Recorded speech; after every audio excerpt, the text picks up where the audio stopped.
We're going to Tatooine. I guess we're going to land on Mos Eisley. And that's pretty much all you need to know, right? Yep, I think so.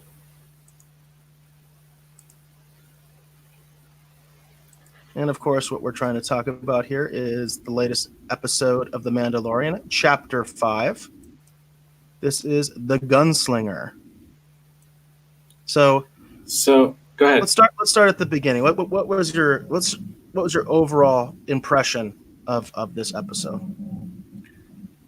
I didn't hate this episode, but it's not one of my favorites. It's interesting because as I was watching this episode, I was hearing some of your criticism of the episode before, where it felt sort of like a side mission, and that it wasn't necessarily moving the narrative forward in any meaningful way, and I felt like this episode, unfortunately for me, kind of did that. So my initial impressions are, I didn't hate it, but it's not one of my favorites. There was some things I kind of had fun with, and then there was some things I felt like just kind of left me a little cold. What were your initial impressions of this episode, The Gunslinger? Well, as you said, I had made that complaint about the previous episode, Sanctuary, regarding this sort of stalling of the narrative, if you will. Okay, that's kind of my criticism of Sanctuary. My biggest criticism of Sanctuary. Besides, I also get into lore issues too. So I do have some lore issues with this particular episode as well. But more so, I had lore issues with Sanctuary. I didn't have the lore issues with this particular episode as much, because I don't think they really got into a lot of lore. So that to me is almost kind of a win, because I get really freaked out when the lore is bad, when they do things that I think are really bad for the overall, not just this show. I'm talking about Star Wars in general, because when you mess up the lore, that has implications for other shows, movies, kinda, sorta, because it seems like these directors, writers do whatever they want anyway. But for me as a fan, that's what I'm into. So I didn't see the lore issues that I saw in the previous episode, but as you mentioned, I did see the issue of this didn't really advance the narrative except for the end. Right. I do think that scene at the end is meant to be relevant, and there's a lot of speculation about that scene at the end. A lot of speculation about that scene in the end that actually surprised me, because I didn't know really what was going on. But overall, the episode to me was very much a side quest, very much like Sanctuary in that regard. Although at least with Sanctuary, the basic premise of Sanctuary is okay. It makes sense that the Mandalorian would be trying to hide out somewhere, right? Right. That makes sense. This situation was a little different, because basically we have, with the opening, basically we have the situation where the Mandalorian's ship has become damaged, and he needs to go somewhere to fix it. And that's a fairly, mundane, obvious plot, right? The thing that kind of makes or breaks this episode, depending on your perspective, is where he ends up, right? Right. The planet that he ends up on, conveniently, and then also what happens while he's there. And most of what happens while he's there was, I thought, inconsequential. Where he was is really going to make or break the show for you, because those of us who love Tatooine, those of us who want to see it, they're happy about it. I've seen that there's a big divide on this, by the way. I've seen there's a big divide online, and even with YouTube commentators, about the whole issue of bringing Tatooine back, because a lot of fans, they love it. They just want more Tatooine. They love seeing Tatooine. I thought we were already on Tatooine, by the way. I thought we were on Tatooine with the Jawas. Yeah, I did too. They didn't say it. But I found out later, I don't know if we discussed this, but I found out later, are you familiar with the latest toys, the Black series of toys? Yeah, it's an off-world Jawa. Off-world Jawa, yeah. Which I didn't know what that was until I saw the toy, and then I was like, well, that's stupid. That was my reaction. That's stupid. When did they ever say the Jawas were a spacefaring race? There's no evidence they're a spacefaring race at all. We never see them on any other planets, you know? So I thought that was kind of cheesy. I almost kind of liked the idea that the second episode was Tatooine, but you just didn't say it. Why do you have to say it? In this episode, they went out of their way to say it. Not only is it Tatooine, but we're going to Mos Eisley, which is like, okay, there are other settlements on Tatooine. But, you know, it's one of those things. This is actually, I think, very controversial among fans because I've been seeing the reaction from people. And some people love it because they want Tatooine. They want to see Tatooine. They want to see Mos Eisley. They want to see the bar that Luke went into, which I assume that's the same bar, you know, that we see when the Mando meets the Gunslinger. It just comes down to how do you see those things? Do you see it as this is fun? This is something that's really cool. This is you know, it brings me back, or do you see it as fan service? And I saw there's a toy reviewer that I watched sometime called The Junkman. Are you familiar with him? Yes. He did a rant, and it made me think. It did make me think. He is a big Star Wars fan. He loves Star Wars. Okay. And he came out and he said he loved this episode. And he said before he did his review, he went out and looked at other reviews. So I do the same thing. I look at other people's reviews because I kind of like to try to get the pulse of what people are thinking. And also sometimes people make good points of things I didn't think of, good or bad, right? Right. And he was lamenting. He was so upset because he's like, you know, what is wrong with you guys? I mean, it's like, you know, what's wrong with fan service? You know, that's a good question. You know, what's wrong with fan service? Because he's like, I'm a fan. I want to see Tatooine. I want to see the dewbacks. I want to see the sand people. That's what I like. You know, I like Star Wars, so that's what I like. And I get that. I completely get that because I like those things too. I like Tatooine. I like Mos Eisley. I like the dewbacks. I like the sand people. I like the banthas. I like all that stuff. But the question that comes in my mind when you talk about fan service and what is fan service, the idea for me is it advancing the story? Is it important to the story or isn't it? And just my personal view, and this is just my personal view, I think people can disagree on this. My personal view is I would have preferred that the second episode be Tatooine and they never told us. You know, that would mean the first episode was too, you know, where we got Baby Yoda. That was Tatooine. They just never tell us. It's just in some other, they could tell us later, you know what I mean? But they don't have to tell us in the episode. It would have been nice to find out later that was Tatooine. But it seems to me, like as a fan, I was saying, well, of course that's Tatooine because those are Jawas. I wasn't aware of the Black Series toy that establishes that there's off-world Jawas. See, I don't like that kind of stuff. You know what I mean? To me, that's like, why do I have to go find the toy to know what the hell's going on in the story? You know? Right. And then, of course, in this episode, they just knock you over the head with it. Like, you know, this is Mos Eisley. This is Tatooine. You know what I mean? It's like, why can't he just show up at this place and it has all that familiar stuff? And we as fans know it's Tatooine. We don't need to be hit over the head with it, right? But at this point, I question, like, because Jawas can be found on other planets, does that mean, you know, dewbacks can be found on other planets and banthas can be found? We're going to find sand people on other planets now, and we're never going to know where the hell we are because they can just do this. Because that's fan service to me. They're just going to throw these guys in there no matter where we are or where we're going. It kind of defeats to me. It's like, why do we have off-world Jawas if the Mandalorian was going to go to Tatooine anyway?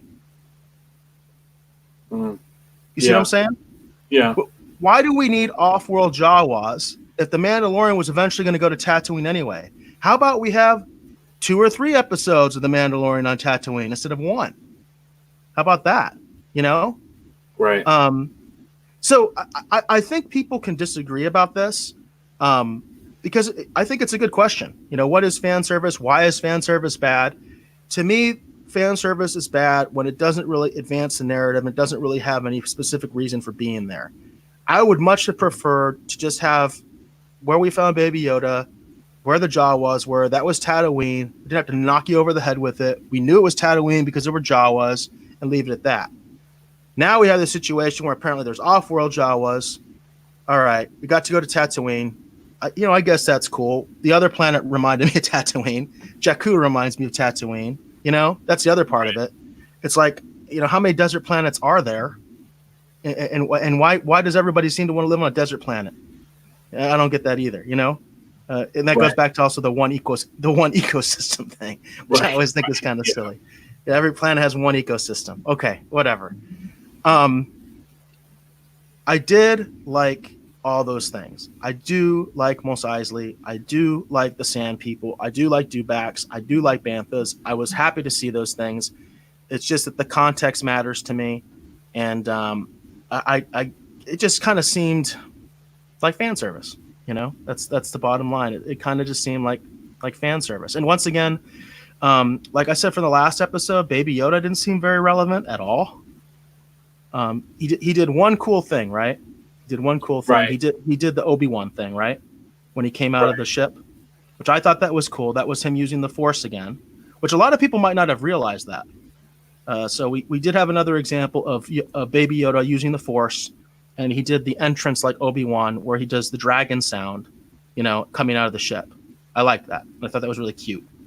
Right. Hey, I've said this a bunch of times. I'm consistent with this. Let's just do a Baby Yoda show. Let's just do Baby Yoda. Let's have Baby Yoda on his adventures. He could find a new protector every week. Every week, somebody else falls in love with him, and they die. They die every week protecting Baby Yoda. Now that'd be a great show. Come on. Okay, yeah. Favreau, are you out there? I know you wrote this. I'm not saying I hate The Mandalorian, but come on. My idea as a spin-off would be awesome. Just every week, somebody new protects Baby Yoda, and they die at the episode. We could introduce hundreds of new characters because Baby Yoda, we can milk that forever. Right. But those are my thoughts. What are your thoughts on fan service? I mean, you hear the term a lot, and I'm sure you have your own ideas on that. And do you think this was an example of fan service, good or bad, or what do you think? Well, I don't have any issues with fan service. I was just talking earlier in this episode about Crisis. I mean, all Crisis is to an extent is fan service. So, but Crisis is a story too, isn't it? I mean, it's its own story. But there's a lot of stuff they're doing that's also just fan service, So I don't have any issues with fan service. I didn't have any problems with them going to Tatooine. I didn't have any problems with them landing at a spaceport at Mos Eisley. I didn't have any issues with any of that. My problem with this episode is the gunslinger sucks. The kid, I just didn't like him. I didn't like his look. I didn't like his demeanor. I didn't think he was very good at what he did. When he kind of got the drop on someone, I didn't buy it for a minute. Well, the thing is, though, that remember, as far as him not being good, that makes sense because this is his first mission. So he shouldn't be good, right? This is his first mission. I'm just saying it's just I didn't like him from the jump. Like this character sucks. Can someone kill him and get him off the screen? Like I just because I didn't care for his character. I didn't like his look. He looked to me he looked like someone from today, cosplaying in a Star Wars show. All the other characters so far have been very kind of unique in their look and their approach and how they kind of come across, and it kind of works. He just didn't fit. And that's my big gripe is like I didn't like the kid in this episode. And because of that, I didn't care if he succeeded in his mission or he failed in his mission. And then Ming-Na Wen is in this episode. She's the Imperial assassin or whatever that they're trying to bring in. I didn't have any issues with her either. I just didn't like this dude. I didn't like this dude. And I didn't like the character he was playing. And I don't have a lot of reasons other than it just didn't work for me. Like I didn't buy him from the moment that I saw him. I didn't buy that he was a character in the Star Wars universe. There was just something about his look and his demeanor and the way he handled himself. He just seemed like a Backstreet Boy. Like, why is there a Backstreet Boy in the episode of The Mandalorian? Like, I like that. That's a good analogy. So that was my problem. Is that everything else that happened, I just felt like I was, unfortunately for this episode, this is the first episode where I felt like I was marking time. I was just like, when are we going to get to something interesting for me? You know, I mean, um, since they're on Tatooine, it should appeal to me, you know, because I don't have any issues with fan service. I just hated that the Mandalorian went to Tatooine and he found this guy. Like, I don't know. There's so many interesting characters if we're going to go to Tatooine and he could have run into that could have even been more fan service and been kind of fun. You know, he could have been running around with Dengar. You know, he could have been running around with, I don't know, anybody, you know. Um, and it just, I don't know. It's just, I didn't understand why this kid didn't have to put on some makeup or something. No, I totally agree with you, 100%. That was one of the things that I really, really disliked about this particular character, was that he seemed far too contemporary. He seemed like you said, like somebody that you could pull out of the street, you know, here, you know. Right. He didn't seem, like you said, the way you described it, he doesn't fit in that universe. I would also say very much so the mechanic was the same way. She was very jarring to me in the same regard, because I didn't feel like she fit into Star Wars at all. I felt she fit into like some sort of situation comedy from today, you know. That's not a Star Wars character. She didn't act like a Star Wars person. I would go back to the blue guy in the first episode. That was one of the things that was really jarring to me. He didn't. We lost the stream for a second, but I would go back to that blue character in the first episode, the first mark that the Mandalorian gets. He had the same thing going on, and I don't like it. I didn't like that with the mechanic, with the blue guy, and I don't like it with the gunslinger. I don't even know what his name is. I think it's Torres or something. I don't know. I don't care. I agree with you. He's kind of an unremarkable character, but I will say this: for him, despite the issues with his demeanor, which I do have major issues with his demeanor, it's okay for me to see a throwaway character every now and then that you're not necessarily very likable or anything like that, because you know he's just a throwaway character. You're going to have that sometimes. But I agree, he doesn't fit in the Star Wars universe. He just didn't. But he did do what I thought was the coolest thing in the episode. And this is spoiler territory, so anybody doesn't want any spoilers, spoiler territory. But when he had the Imperial assassin character, when they were left by themselves, and the Mandalorian had gone to get the dewback.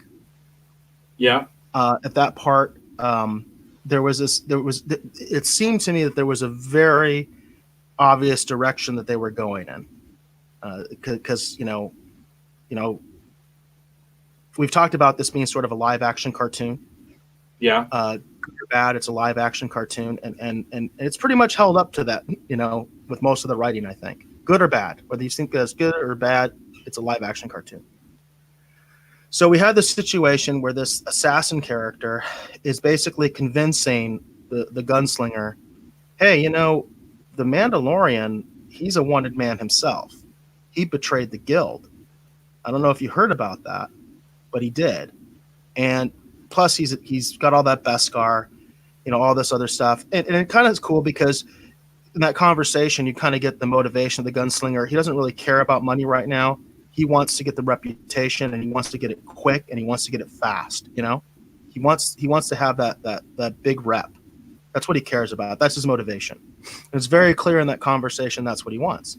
And she convinces him that going after the Mandalorian is going to get you much more prestige than bringing in this assassin, right?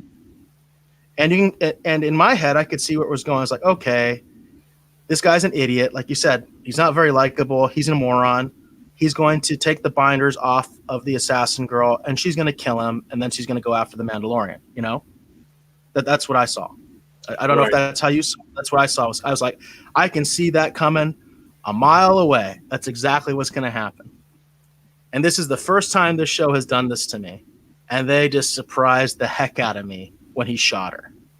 When he shot her and killed her, I was like, whoa, whoa, that was a moment where I was like, we're not in Kansas anymore, That's we haven't seen something like that in this show. Even though this show is supposed to be like this gritty bounty hunter thing, that's the first time I saw a gritty bounty hunter thing done in this show. Because that is a gritty bounty hunter thing to do. That's like, this guy understands. He says it. He actually says it. He says, if I let you go, you're gonna kill me. I'm not Right. I'm not that stupid. He's stupid, but he's not that stupid. And he does exactly the lot, because you never see characters do the logical things in movies or TV shows like this. You just don't. They always have to do stuff that's going to kind of create this, whatever the narrative is, whatever direction they're going. And I thought that was a huge twist. I didn't see it coming. I watched it with my brother. He like almost gasped, like, whoa. My daughter was watching with us. She was like, whoa, what the heck just happened? We all had that moment. Nobody saw that coming. And I thought that was an amazing twist. It really was, because, like I said, this show hasn't really surprised me a lot in terms of like where I had that kind of a moment. It surprised me in terms of it's gone in directions I didn't think the show was going to go in, because we had that trailer review where we talked about where we thought the show was going, and I don't think we got anything right. But anyway. No, we're totally wrong. But the thing is, I haven't had those moments where I was just like, wow, whoa, what just happened there? And that's what happened after that moment. I really had that. I was shocked. I was like, I can't believe he did that. I was like, she's got to still be alive or something, It's like, no, the Mandalorian goes and sees her and she's dead, She did. Right. And I was just like, that was a really crazy moment to me. I didn't see that coming. And I want to give kudos to the writers, because I like that. I like being surprised. I don't like knowing exactly where things are going. With the previous episode, Sanctuary, I knew exactly what was going to happen. There were so many things in there that it was just like, it was so easy to know what was going to happen. And it's because of the way that they write in Hollywood now. And this was shocking to me. I was like, hey, this is different, because you don't see this, especially not in these kind of shows. So I was really surprised by that. I was really shocked by it, but in a good way, because I thought it was a neat twist, and it showed what kind of character he is. And like you said, he's not likable at all, and he really becomes unlikable at that point. He's a jerk. You know what I mean? He's a ruthless individual that cares only about himself, and is willing to do whatever it takes to advance his own reputation and advance himself.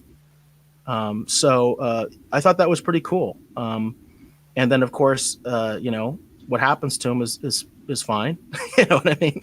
I don't need to see him ever again. I agree with you. He's not a very compelling character. The Imperial Assassin was much more appealing and a character to me, but I like those kind of decisions, where you're willing to do something bold like that and surprise the audience. But I think the biggest thing that people are talking about of this episode, because like I said, I think this episode is very controversial. I think some people just absolutely love it, and there's other people that don't. I mean, they hate it. But the thing that everybody's talking about is that end scene. Right. At the very end, we see somebody is checking out the body of that assassin. And, this brings up all sorts of questions of who this person is. And there's all sorts of crazy theories. So I wanted to see if you have a theory on who that person is. No, I don't really have a theory on who it is. Although there's a lot of people that really want to believe it's Boba Fett. Right. That's one of the biggest ones. There's another big one. But the biggest one that was most shocking to me, because I didn't see that. I only saw that when I started going online and seeing people's reaction to the episode. Then I saw that people were saying that this is Boba Fett. And the big thing that they're doing is apparently they're taking the sound, the clinging sound of the armor, and they say it sounds exactly like the way Boba Fett sounds when he walks in Empire, like the same kind of clinging, which is like, okay, good ear on you, because I would never have picked that up. I would never have picked that up. I don't know. Did you pick up on that? No, I didn't, but I saw a lot of speculation where people want it to be Boba Fett. I don't think that's who it is, by the way. I don't But I either. don't have But I would I don't love have it a big theory on who it is, though. if it was Boba Fett. I would love it if it was Boba Fett. I would be so into it. I would be so excited if that was Boba Fett. You talk about a fan service or whatever it is. Yeah, I'm fine with just throwing Boba Fett in there, because I think it should. I said this from the beginning. This should have been Boba Fett from the beginning, in my personal opinion. That's one of my criticisms of this show is that why not just have Boba Fett? But if Boba Fett is going to come in a different role, uh, I think that'd be great. I think that'd be awesome. Now, the other big speculation that I think is more likely is if you remember when we did our trailer review, there is there's a general, Imperial general. Apparently, he's actually a Moff. He's actually named. He's wearing the armor and everything, and he has Death Troopers. Do you remember that scene? Yeah, it's the same actor who's from Breaking Bad. I Right. don't remember the actor's name, but yeah, I So get more likely to see it being him. so he is a Moff. Apparently, he's named. There's already a Wikipedia article on him. I looked into all this stuff. So he's already named, and he is a Moff. He's definitely an Imperial, no question. Okay, and he has Death Troopers, and a lot of people think it's him, which I think is more likely. But the question that I have is, in either scenario, why would they be checking on her? Because it seems to me, if somebody is checking on her, that means that they were going after her. And I would think it's someone from the guild. Someone else told me they think it's Carl Weathers' character, which I think makes a lot more sense because he is a member. He's obviously kind of runs the guild, and the guild was after this woman. And then what I'm wondering is if it's a guild member, whether it's Carl Weathers or someone else, or for that matter, we could speculate that Boba Fett is a member of the guild. My brother had this interesting theory that what if Boba Fett is a total freelancer and he doesn't have anything to do with the Mandalorian cult anymore, and he doesn't care about them, and he's a member of the guild, and that's what he does. Plus, my brother mentioned that with Boba Fett, he did work for the Empire, so that would imply also that maybe he's not someone looked upon favorably with the clan, with the Mandalorians, and he kind of just does his own thing, and he's more allied with the guild. So that's my big question. Sometimes I know I get into it too much because this is a live action cartoon. I don't know if they get that deep into it, but I question, why would this character be looking at her? To me, it means that they were specifically looking for her. And the two scenarios I have in my head is either it's a member of the guild, whether it be Boba Fett, Carl Weathers, or just some other new bounty hunter we're going to meet. Or if it is this Moff, it is this Imperial. The other scenario I thought of is she had mentioned that she was meeting people that were going to be paying her a lot of money to do something. And they mentioned that she worked for the Empire. So what if she was meeting the Moff, ironically, to go after the Mandalorian? That would be kind of a cool twist too, right? So we'll have to see. This, I think, is the most exciting part of the episode. People are really speculating about this, and I think it's fun to speculate. But those are the three I heard: either the Imperial Moff that we see in the trailer, Boba Fett, or Carl Weathers. And I tend to believe it's the Moff, which doesn't make a lot of sense to me, but that's what I tend to believe because, clearly whoever this is, they were looking for her. But I feel like they're going to find something, or something's going to tip them off about the Mandalorian. Mm-hmm. That's all I can think of. So, and like I said, I think that's probably the thing that people are most excited about from this episode is who is that mysterious stranger at the end of the episode. Right. Yeah, like I said, I mean, I've seen the speculation on who it is on the internet. I don't at the top of my mind, I don't immediately have or can envision specifically who it is. I just don't have enough information, I think, to really make, you know what I mean, for me to really get totally vested in trying to figure that out. But no, yeah, I mean, depending upon the direction, it could be interesting. Because we have an episode coming up that's supposed to tie into Rise of Skywalker some sort of way too. Oh, so, that's right. The next episode is actually going to be on Wednesday, right? I think it'll be the next one. I'm not 100% certain about that, but we are supposed to be somehow tying into Rise of Skywalker. So who knows at this point? I don't know. No, you're right. I forgot about that. That's a good thing to mention because let me double check that. So we got the Rise of Skywalker, and of course now my calendar's not working.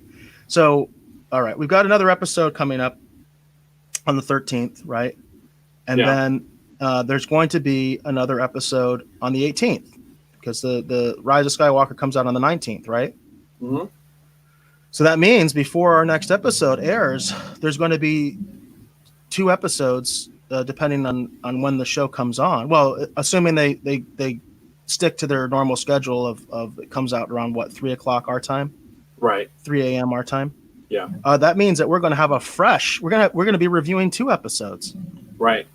And one of them's just going to be on. That'd be cool. That's going to be good for the show, hopefully. Yeah, that'll help us with our views and stuff. So yeah, we're going to be reviewing 2 shows. You just reminded me. We're going to be reviewing 2 episodes, and the Rise of Skywalker is going to be coming out. Yeah, within a day. So that's what I'm saying in terms of speculating who this is, because we have to tie into Rise of Skywalker. I have no idea who that is. I don't really. I mean, but the one you don't recognize the boots. Are you seeing the image? Or that cape? But see, come on, give me something, Dave. Give me something. This is the funnest part of the episode. I don't have any idea who it is. I don't have a clue. But I can tell you this: it's not the Emperor. What if it is the Emperor?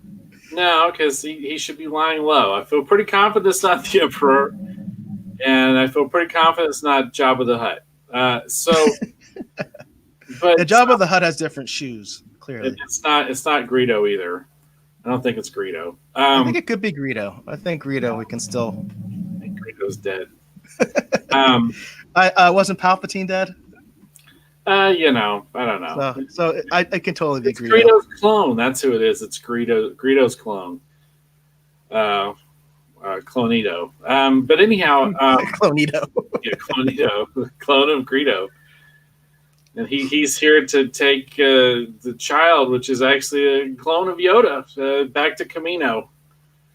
They need him back at the testing grounds. But anyhow, no, I don't have any real speculation or theory, but I would assume it's got to somehow tie into Rise of Skywalker. They've got to find some way to do that. So it would make sense that this particular character, since this is their first introduction to them. Yeah, I could see a scenario where we actually see them at the end of the next episode. We find out who that person was.